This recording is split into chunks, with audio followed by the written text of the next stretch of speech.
Hey guys, how's everyone doing? This is Sir Jedi Sentinel, and welcome back to Sentinel Reviews.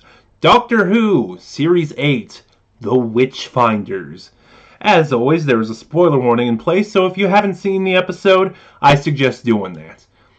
And on the whole, this was a good episode. I'd say more good, leaning towards mixed, but it is certainly better than some of the...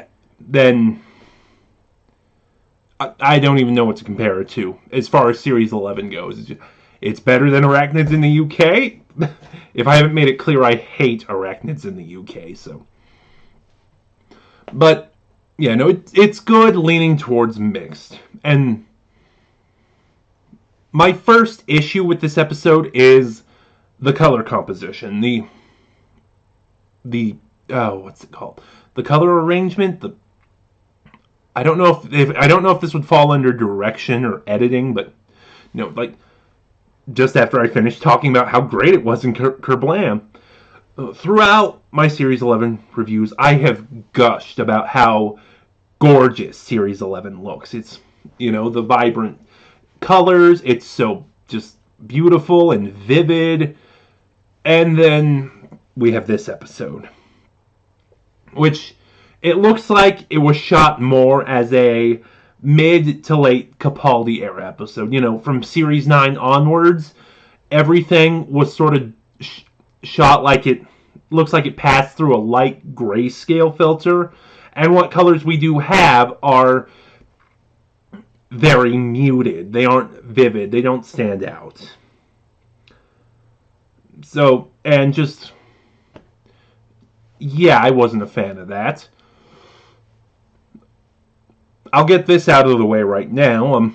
When Jodie was first announced as the Doctor, there was this concern about how much focus would be on the fact that the Doctor is now a woman.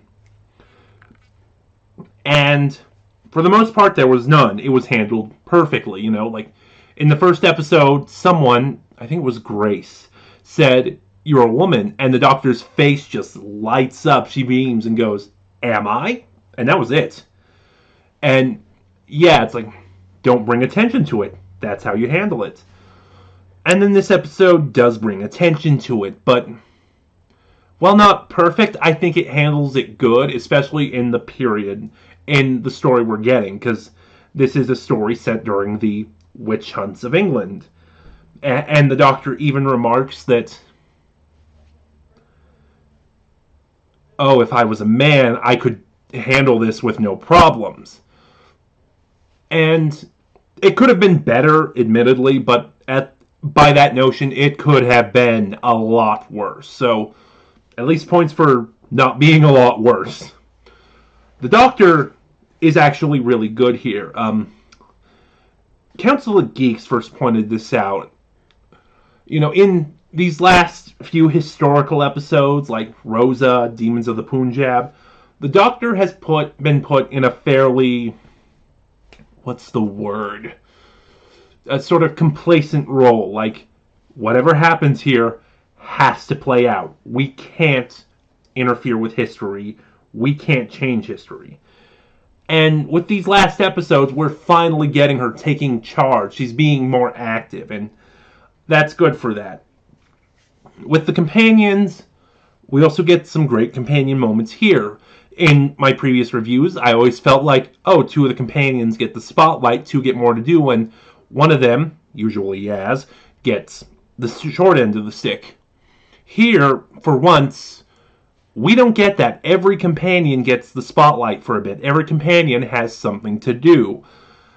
Yaz, after finally clicking with me last episode, is still going strong here. Like, Willa, she talks to Willa, one of the side characters, and she compares the witch hunts to how she was bullied in school. Painting in broad strokes here, but yeah, after seeing several witch hunt stories like this, like The Crucible, yeah, people used the witch hunts to kind of bully each other. And again, painting in broad strokes, but I liked the comparison. I liked the scene. And Ryan gets some great scenes with King James I, who I'll get to that. And even Graham, while Graham doesn't get as much to do, he's still out there doing stuff. Some people have complained that 3 companions is too much. To which I respond, Ian, Barbara, and Susan, Ian, Barbara, and Vicky, Ben, Polly, and Jamie, Nyssa, Tegan, and Adric. The show's done it before, it'll be fine. Oh, speaking of comparing it, this episode came out at... The timing of this episode, for me anyway, was purely coincidence, but it's interesting, because right now on Big Finish, I am listening to the Mary Shelley trilogy. Real quick, that's just a trilogy of stories where the 8th Doctor travels with Frankenstein author Mary Shelley. And a few days ago, I just finished The Witch from the Well, which also deals with the witch hunts and a Witchfinder general. In that story, he's called Witchpicker, so it's like, maybe this will give me a compare and contrast situation. Not so much. Would have been fun, but oh well. And that does bring me to the rest of the side characters. There was Willa, which I mentioned, and I feel like there was a lot of importance placed on her in this narrative. Like, they keep talking to her, she has some bit of exposition about another character, but it's just, for all the importance the narrative places on her, she doesn't get to do much, which is unfortunate. So, and because of that, I just found her kind of, I didn't really care. The main antagonist, Becca Savage, she started off really interesting. Like, she told the Doctor and the companions that, oh, my husband used to look over this village, and then he died, so everything he had was passed on to me, so now I'm trying to do it. And you got the intention that she didn't like what she was doing, but that it was her duty. She sort of started off as this complex character, but then as the episode went on, she devolved, and that was just unfortunate. And then we have King James I, played by Alan Cumming. And he was the highlight of this episode. Like, it's just... I haven't seen everything Alan Cumming has done, but a lot of what I have seen, I'm led to believe subtlety is not a word in his vocabulary. Like, what's a good way to say it? Like, when we're talking about performances, hammy, scene chewing, over the top, a lot of these are used for criticism, but for Alan Cumming, they really are compliments. Like, he knows just how over the top to be. He knows how to make it work. And he does here. He was delightful. And yet there was still enough in his performance that he was still threatening. He was still imposing when he needed to be. My favorite part of this episode, actually, was the scene between him and the Doctor, where she was accused of being a witch, which was predictable, unfortunately. I didn't... Given the status, given the 13th Doctor is a woman, and given the time period, I saw that coming. But no, after she's been accused and she's sort of tied up, she has this conversation with King James, and where she basically tells him, I know you're scared. I know there's things you don't understand. But rather than fear them, rather than fight them, learn from them, accept them. And I love this scene. It was my favorite part of the entire episode.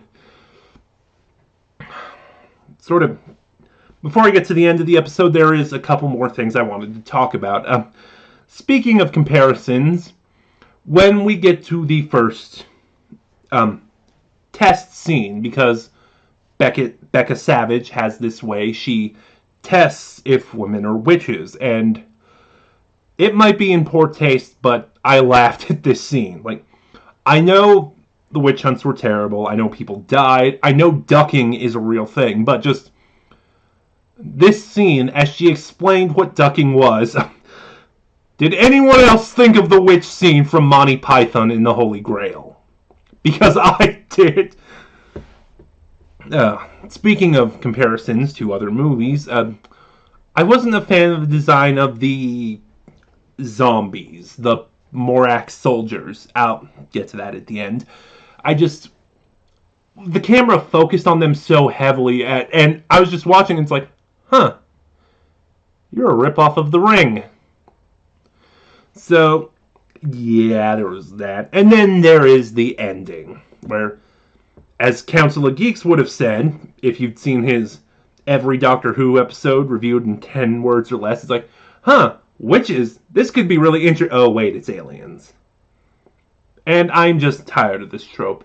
Anytime the Doctor is on an adventure where they face a mythical creature, ghosts, mermaids, vampires, witches, it's always, it's aliens. And it's like, I just, okay, can we not do this anymore? If we know it's aliens, just from the start, can we say it's aliens? And it's especially got annoying because the episode kept trying to push you into, no, wait, it's witches. And then the twist, it's like, see, it was aliens all along. And it just doesn't work anymore.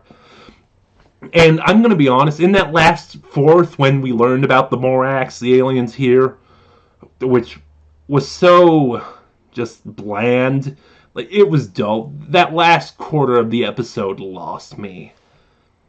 Overall, I liked the Witchfinders. I'm kind of conflicted on it, because there's things I like, there's things I don't like. I think a rewatch will either cement or change my opinion, but as of right now, I'm going to give it a 6 out of 10.